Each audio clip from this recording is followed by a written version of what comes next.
This is a TLC recording. All TLC recordings are in the public domain. Frankenstein by Mary Shelley. Chapter 10. I spent the following day roaming through the valley. I stood beside the sources of the Arveiron, which take their rise in a glacier that with slow pace is advancing down from the summit of the hills to barricade the valley. The abrupt sides of vast mountains were before me. The icy wall of the glacier overhung me.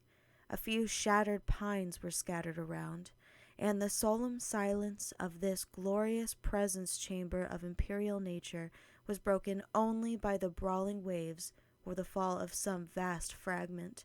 The thunder sound of the avalanche or the cracking reverberated along the mountains of the accumulated ice, which, through the silent working of immutable laws, was ever and anon rent and torn, as if it had been but a plaything in their hands. These sublime and magnificent scenes afforded me the greatest consolation that I was capable of receiving. They elevated me from all littleness of feeling, and although they did not remove my grief, they subdued and tranquilized it. In some degree, also, they diverted my mind from the thoughts over which it had brooded for the last month. I retired to rest at night. My slumbers, as it were, waited on and ministered to by the semblance of grand shapes which I had contemplated during the day. They congregated round me. The unstained snowy mountain top, the glittering pinnacle, the pine woods and ragged bare ravine, the eagle soaring amidst the clouds, they all gathered round me and bade me be at peace. Where had they fled when the next morning I awoke? All of soul inspiriting fled with sleep, and dark melancholy clouded every thought. The rain was pouring in torrents, and thick mists hid the summits of the mountains, so that I even saw not the faces of those mighty friends. Still, I would penetrate their misty veil and seek them in their cloudy retreats. What were rain and storm to me? My mule was brought to the door, and I resolved to ascend to the summit of Mount Montanvert. I remembered the effect that the view of the tremendous and ever-moving glacier had produced upon my mind when I first saw it. It had then filled me with a sublime ecstasy that gave wings to the soul and allowed it to soar from the obscure world to light and joy. The light of the awful and majestic in nature had indeed always the effect of solemnizing my mind and causing me to forget the passing cares of life. I determined to go without a guide, for I was well acquainted with the path, and the presence of another would destroy the solitary grandeur of the scene. The ascent is precipitous, but the path is cut into continual and short windings, which enable you to surmount the perpendicularity of the mountain. It is a scene terrifically desolate. In 1,000 spots the traces of the winter avalanche may be perceived, where trees lie broken and strewed on the ground, some entirely destroyed, others bent, leaning upon the jutting rocks of the mountain or transversely upon other trees. The path, as you ascend higher, is intersected by ravines of snow, down which stones continually roll from above. One of them is particularly dangerous, as the slightest sound, such as even speaking in a loud voice, produces a concussion of air sufficient to draw destruction upon the head of the speaker. The pines are not tall or luxuriant, but they are somber, and add an air of severity to the scene. I looked on the valley beneath. Vast mists were rising from the rivers which ran through it, and curling in thick wreaths around the opposite mountains, whose summits were hid in the uniform clouds, while rain poured from the dark sky and added to the melancholy impression I received from the objects around me. Alas, why does man boast of sensibilities superior to those apparent in the brute? It only renders them more necessary beings. If our impulses were confined to hunger, thirst, and desire, we might be nearly free. But now we are moved by every wind that blows and a chance word or scene that word may convey to us. We rest. A dream has power to poison sleep. We rise. One wandering thought pollutes the day. We feel, conceive, or reason, laugh or weep. Embrace fond woe, or cast our cares away, it is the same, for be it joy or sorrow, the path of its departure still is free. Man's yesterday may ne'er be like his morrow, naught may endure but mutability. It was nearly noon when I arrived at the top of the ascent. For some time I sat upon the rocks that overlooks the sea of ice. A mist covered both that and the surrounding mountains. Presently, a breeze dissipated the cloud, and I descended upon the glacier. The surface is very uneven, rising like the waves of a troubled sea, descending low and interspersed by rifts that sink deep. The field of ice is almost a league in width, but I spent nearly 2 hours in crossing it. The opposite mountain is a bare perpendicular rock. From the side where I now stood, Montanvert was exactly opposite, at the distance of a league, and above it rose Mont Blanc, in awful majesty. I remained in a recess of the rock, gazing on this wonderful and stupendous scene. The sea, or rather the vast river of ice, wound among its dependent mountains, whose aerial summits hung over its recesses. Their icy and glittering peaks shone in the sunlight over the clouds. My heart, which was before sorrowful, now swelled with something like joy. I exclaimed, "Wandering spirits, if indeed ye wander and do not rest in your narrow beds, allow me this faint happiness, or take me, as your companion, away from the joys of life."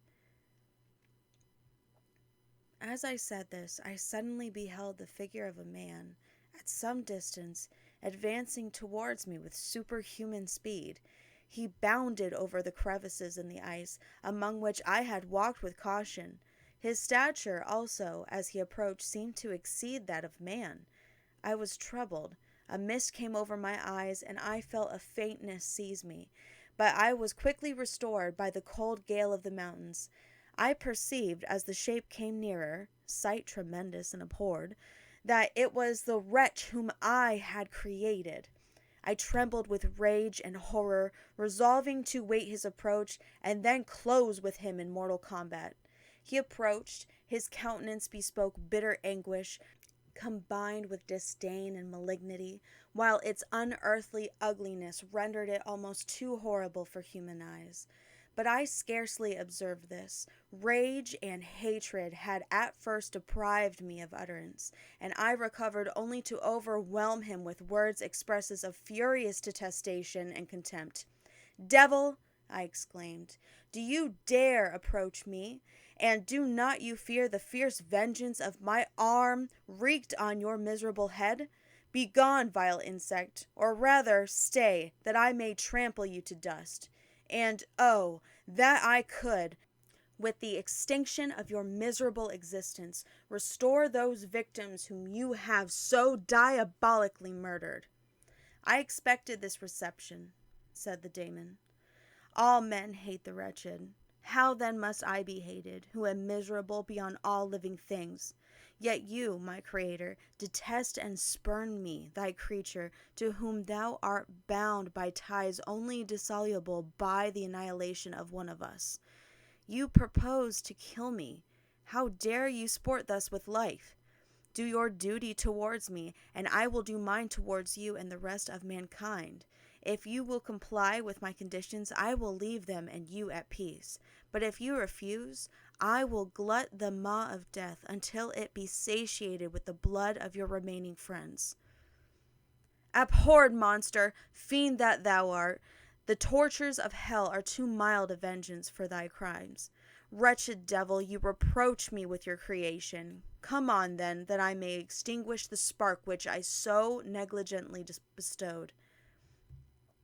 My rage was without bounds. I sprang on him, impelled by all the feelings which can arm one being against the existence of another. He easily eluded me and said, "Be calm. I entreat you to hear me before you give vent to your hatred on my devoted head. Have I not suffered enough that you seek to increase my misery? Life, although it may only be an accumulation of anguish, is dear to me, and I will defend it. Remember, thou hast made me more powerful than thyself. My height is superior to thine, my joints more supple, but I will not be tempted to set myself in opposition to thee. I am thy creature, and I will be even mild and docile to my natural lord and king if thou wilt also perform thy part, the which thou owest me. O Frankenstein, be not equitable to every other and trample upon me alone, to whom thy justice and even thy clemency and affection is most due. Remember that I am thy creature. I ought to be thy Adam, but I am rather the fallen angel, whom thou drivest from joy for no misdeed.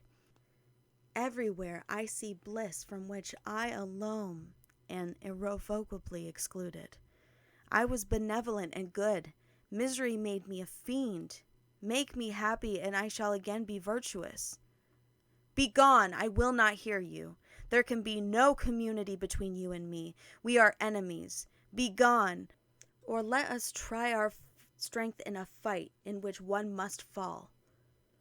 How can I move thee? Will no entreaties cause thee to turn a favorable eye upon thy creature, who implores thy goodness and compassion? Believe me, Frankenstein, I was benevolent. My soul glowed with love and humanity, but am I not alone, miserably alone? You, my creator, abhor me. What hope can I gather from your fellow creatures who owe me nothing? They spurn and hate me. The desert mountains and dreary glaciers are my refuge. I have wandered here many days. The caves of ice, which I only do not fear, are a dwelling to me, and the only one which man does not grudge. These bleak skies I hail, for they are kinder to me than your fellow beings. If the multitude of mankind knew of my existence, they would do as you do, and arm themselves for my destruction. Shall I not then hate them who abhor me? I will keep no terms with my enemies. I am miserable, and they shall share my wretchedness.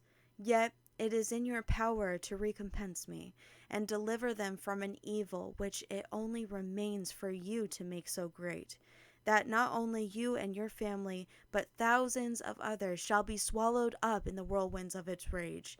Let your compassion be moved, and do not disdain me.